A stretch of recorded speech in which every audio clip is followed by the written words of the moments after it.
In a time when standardbreds raced multiple heats and winners were determined on a best-in-summary basis, Harold H. was touted in the US and Canada as the best and truest racehorse the Dominion ever produced.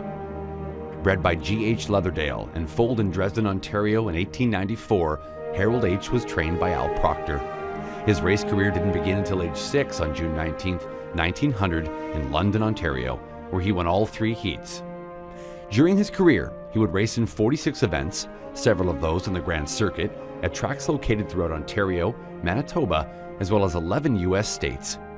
His career stats include a total of 145 heats, with top 3 placings in 126 of those starts.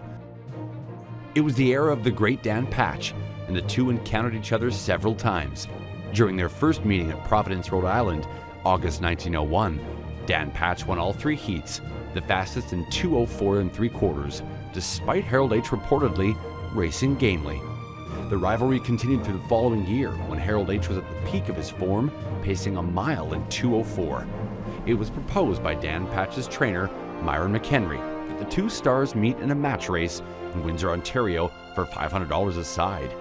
The results for both the small crowd and Harold H.'s connections were disappointing, with Dan Patch winning decisively. Harold H. was subsequently sold to the McLaren Boys of Winnipeg for $8,000, continuing his race career in Manitoba and the U.S. and setting a lifetime mark of 2:03 3/4 in August of 1904 in Galesburg, Illinois.